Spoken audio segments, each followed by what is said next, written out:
I've worked and written on corporate board and governance issues for over 30 years now.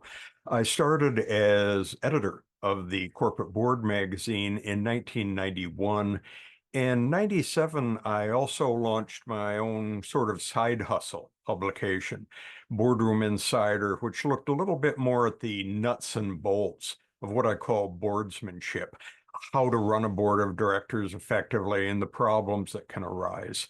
I speak and train in the US and overseas, and I've written 6 books. My seventh book is about to come out, Hacking the Corporate Board, and this is a little different from my previous titles. This one digs down into actually how you run a board of directors, nuts and bolts, tips and tools that I've accumulated from around the world on making a board of directors more effective because it's really a very impossible job nowadays. And anything we can do to help board members, that's a benefit.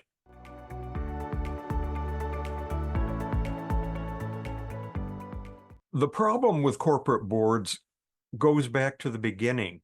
If you think about it, you have a boardroom model today, and this applies around the world, that is 400 years old. It goes back to the old European joint stock enterprises. You'd get a handful of local squires together.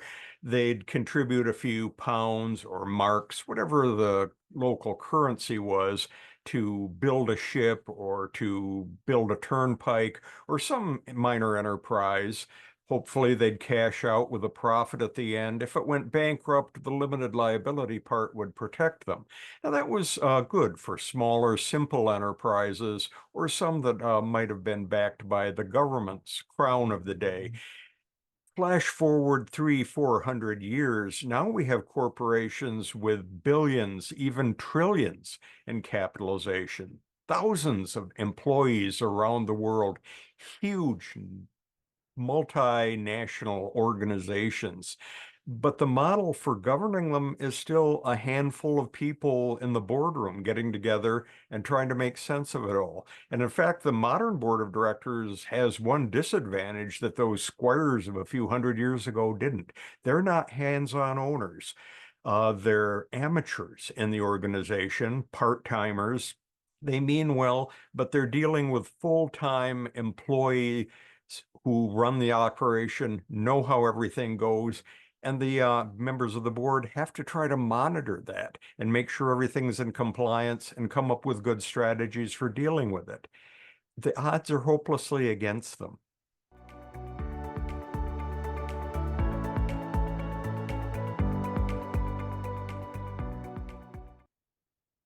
Okay, a typical board meeting. This goes back to the problems that go into a board of directors today. You have an agenda for board meetings, even at younger startup companies, that tends to look like something from several hundred years ago. There's all of this formal language and usually lots of agenda items that the board has to hack through, and they do a pretty poor job of it. They're not set up to deal with that. The agendas are heavy nowadays with lots of compliance and approval and formal legal matters that have to be attended by the board because everyone's default in a corporation now is to make sure that the board saw everything to approve it, to keep everyone safe. And that really clutters up the agenda with a lot of little approvals that could be handled a lot more efficiently. Now, the biggest problem of that is that it squeezes out agenda time for things like discussion, roundtables, blue sky strategy discussions. What could we do? Hey, I know a company that did this. Let me make an introduction. All of these things that aren't on the agenda typically, but really bring together the talent and the network that a board of directors can deliver. Unless you improve agendas, that's never going to happen.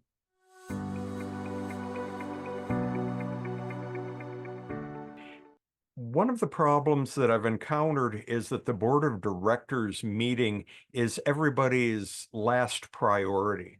The management is running things day to day. They accumulate all of this information and reports that they reprocess for the board of directors, which means that you have a huge amount of very insider information that the outsiders, the independents on the board, get dumped in their laps a few days before the board meeting, and they have to try to make sense of, try to dig through all of this material and hope that some item buried away in enclosure 12 on page 47 isn't going to be the one thing that comes back and haunts them later. The odds are against them in dealing with that, and boards themselves aren't that well run.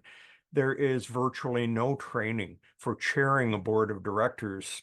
And the business leaders that chair boards are usually that business leaders, CEOs and others, and the skills and assets and powers that they learned in running an enterprise are almost the opposite of what they need to run a very voluntary group of part-time amateurs who are type A people themselves in the boardroom. No one teaches you how to run a board of directors well, so surprisingly, the meetings aren't well run.